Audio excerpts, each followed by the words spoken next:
브루나이 팀은 지금 현재 플레이오프를 거쳐서 올라온 팀이라서 조금 우리보다는 Nanti ada timnas Indonesia melawan Brunei, Pak. Melawan Brunei Skor prediksi Bapak? nggak bisa dihitung itu, 5 ke atas dia. Berarti skornya telak, Pak ya? Mitlak, itu bukan lawannya Indonesia. Pak, Coach Sintayong menyebut Brunei Darussalam itu termasuk tim lemah, tapi tidak bisa dianggap enteng. Lalu, aku bertanya kepada mantan Ketua Umum PSSI, Pak Edi Rahmayadi, ataupun sering disapa sebagai Ayah Edi. Bagaimana beliau melihat nantinya pertandingan Timnas Indonesia menghadapi Brunei Darussalam. Dan beliau katakan bahwa Brunei Darussalam itu bukan lawan dari Timnas Indonesia. Dan harusnya Timnas Indonesia mampu mengalahkan Brunei dengan skor meyakinkan ataupun telak. Nah, gimana menurut teman-teman? Silahkan komentar. Oke, di video ini kita akan membahas beberapa poin yang disampaikan oleh Coach Sintayong di sesi preskon resmi sebelum pertandingan Indonesia menghadapi Brunei Darussalam. Tanpa berlama-lama lagi, kita masuk ke klip pertama. 지금 우리 팀 크게 선수들 문제 없이 잘 준비하고 있고 어제 또한 회장님이 UAE 팀 전체를 전 세계에 가보게 만들어서 편안하게 잘 왔고 선수들 컨디션도 좋고 지금 잘 준비하고 있습니다. Nah, di klip pertama ini Coach Sintayong ditanya oleh wartawan bagaimana persiapan Timnas Indonesia. Persiapan Timnas Indonesia sangat baik dan tidak ada masalah apapun yang ada di Timnas Indonesia.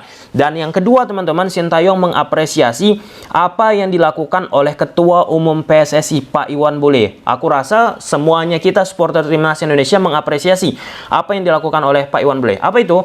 Yaitu membawa pemain-pemain Timnas Indonesia dari Indonesia terbang ke Malaysia dengan menggunakan pesawat charter. Nah, diharapkan apa? Pemain-pemain Indonesia pun lebih nyaman dan sempat. Sebelum AFF 2022 bergulir, teman-teman, terkait tentang fasilitas seperti ini udah kita bahas. Ketika fasilitas itu memadai, bagus teman-teman, pemain nyaman, kita harapkan harusnya teman-teman ya, pemain-pemain tersebut pun mampu mengeluarkan potensi yang sudah baik, lebih baik lagi, karena sudah didukung nih oleh non-teknis. Kan terkait tentang hal-hal seperti itu, penerbangan, kemudian hotel, lain sebagainya, teman-teman, termasuk faktor non-teknis yang menunjang faktor teknis yang ada nanti di atas lapangan. Good point, apresiasi untuk Ketua Umum PSSI Pak Iwan Bule. Oke, kita masuk ke poin kedua.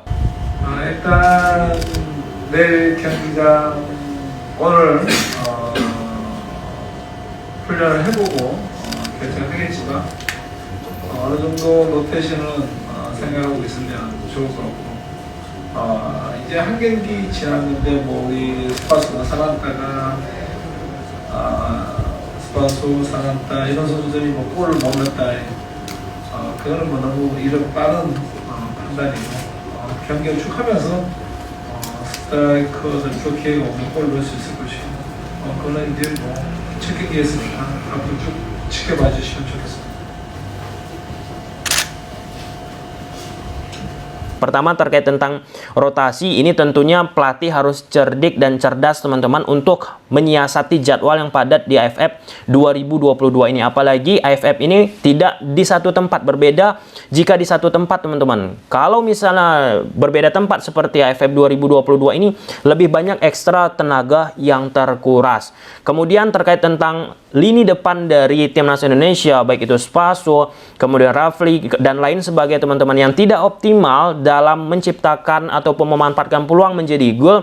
Nah, Coach Sin masih memberikan toleransi, teman-teman, karena masih hanya satu pertandingan. Kita lihat pertandingan-pertandingan ke depannya. Dan bagi aku, teman-teman, pertandingan Indonesia menghadapi Kamboja sekali lagi bukan pertandingan yang layak untuk menjustifikasi Timnas Indonesia sudah menurun permainannya. Karena sebelumnya sudah aku sampaikan, pertandingan Indonesia menghadapi Kamboja sebelumnya itu bukan merupakan laga untuk menjustifikasi bahwa Timnas Indonesia nggak bagus dan lain sebagainya. Memang iya, Kamboja melakukan percepatan dengan mengembangkan sepak bola yang baik ya teman-teman. Tetapi kalau kita bicara Timnas Indonesia, dengan situasi yang terjadi ketika menghadapi Kamboja, banyak melakukan peluang, itu bukan menjadi cerminan bahwa kedepannya Timnas Indonesia di turnamen AFF 2022 ini akan mandul ataupun tidak efektif secara klinis di depan gawang. Nah, kalau kita bicara hitung-hitungan di pertandingan Indonesia menghadapi Brunei, harusnya Indonesia akan lebih mudah untuk bisa menciptakan gol. Brunei memang sekarang start mereka sedang dalam tahap pengembangan kembali sepak bola mereka dengan cara merekrut foul monster dan lain sebagainya. Bisa kita katakan Brunei ini sudah tertinggal juga dengan Kamboja. Nah, itulah poin yang bisa dimanfaatkan oleh Indonesia, yang dimana memang kualitas Brunei ini di bawah dari timnas Kamboja. Dan kita lihatlah nanti, karena ini situasinya bola itu bundar teman-teman, nggak tahu kita apa yang akan terjadi di atas lapangan. Bisa saja 180 derajat, tetapi secara teoritis Brunei saat menghadapi Filipina terakhir saja dihantam, tidak menutup kemungkinan Indonesia pun melakukan hal yang serupa. Kita masuk ke klip selanjutnya. Untuk pertandingan besok memang yang paling penting adalah bagaimana kita tidak meremehkan Brunei Darussalam, dan pastinya Brunei Darussalam mempunyai motivasi lebih untuk melawan kami. Jadi bagaimana besok kita melakukan pertandingan dengan baik, dengan kerja keras dan menerapkan apa yang diberikan oleh coach. Lalu Irianto ditanya tentang Brunei Darussalam, beliau sampaikan bahwa kita tidak boleh meremehkan Brunei Darussalam. Ya, ini normatif bagi aku teman-teman ya, karena ketika kita meremehkan maka akan memberikan bumerang bagi timnas Indonesia itu sendiri. Dan ini menjadi salah satu hal penting juga harus dipahami oleh pemain-pemain dari Indonesia, bahwa tim-tim inferior ketika menghadapi tim-tim superior, biasanya sesuatu yang tidak biasanya dihadirkan tim inferior tersebut menghadapi tim yang secara level sama, inferior sama inferior teman-teman, biasanya menimbulkan ataupun mengeluarkan sesuatu yang luar biasa saat menghadapi tim superior. Banyak contohnya di belahan dunia. Barcelona misalnya superior menghadapi tim-tim parkir bis, tim-tim yang inferior teman-teman, bisa mengalahkan tim yang superior seperti Barcelona. Tapi harusnya, aku yakin sekali lagi teman-teman, Indonesia harusnya bisa menang. Kita nggak tahu menang besar ataupun menang tipis. 네, 일단 뭐 모든 분들 잘 아시겠지만 이게 한 곳에 모여서 3일 간격으로 경기하는 것이 아니라 지금 국가와 국가를 이동하면서 3일 만에 경기하기 때문에 상당히 타이트한 스케줄이라서 선수들 또한 컨디션과 모든 그래서 잘 체력을 잘 준비해야 된다고 생각하기 때문에 아마 로테이션이 이루어질 거라고 보시면 될 것이고, 브루나이 팀은 지금 현재 플레이오프를 거쳐서 올라온 팀이라서 조금 우리보다는 좀 약하지만 그래도 상대를 존중해주면서 경기장에서 우리는 최선을 다한 브루나이와 멋진 경기를 할 수 있는 그런 경기를 했으면 좋겠다. 그런 것은 상대팀을 존중해주지 않는 거기 때문에 오늘 경기만 최선을 다합니다. Ini Coach Shin menambalkan terkait tentang jadwal AFF 2022 yang padat, yang udah kita bahas. Rotasi menjadi salah satu kunci teman-teman. Lalu turnamen kali ini pun tidak centralized, dan ya salah satu poin yang belak-belakan disampaikan oleh Coach Shin Taeyong, Brunei itu tim lemah.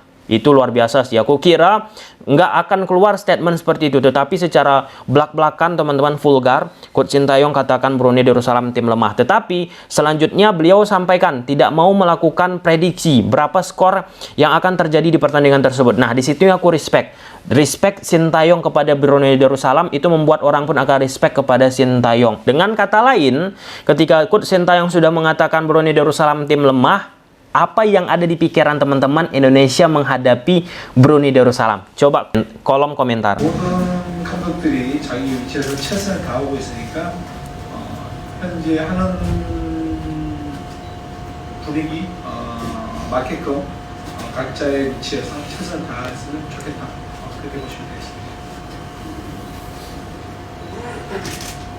Nah, pertanyaan menarik datang dari Harimau Malaya teman-teman, tentang AFF 2022 ini dihadiri 3 pelatih asal Korea Selatan. Shin Taeyong bersama timnas Indonesia, Vietnam bersama Park Hang-seo, Malaysia bersama Kim Van Gon. Semua pelatih sama saja, pasti akan bekerja masing-masing. Ya, normatif ya teman-teman apa yang disampaikan oleh Coach Shin Taeyong. Intinya kerja keras bagi setiap pelatih yang ada di AFF kali ini. Tapi di Korea Selatan teman-teman, luar biasa loh bagaimana cara mereka memasarkan AFF 2022. Seperti yang sudah aku bahas sebelumnya, aku sempat melakukan diskusi dengan salah satu jurnalis yang ada di Korsel teman-teman, bahwa headline ataupun tagline di sana dijual teman-teman, Three Kingdom yang saling bersaing di AFF Cup 2022. Ya, kalau kita lihat dari situasi yang ada di publik Korea yang memperhatikan pelatih-pelatih Korsel di AFF Cup 2022 ini, pasti siap pelatih ingin menunjukkan siapa yang lebih baik. Nggak mungkin Coach Shin Taeyong sampaikan ya itu akan menjadi salah satu hal yang kami fokuskan dan akan kami tunjukkan siapa yang akan lebih baik. Nggak mungkin secara belak-belakan di media disampaikan oleh Coach Sintayong seperti itu. Oke, sampai sini aja dulu video teman-teman. Bye.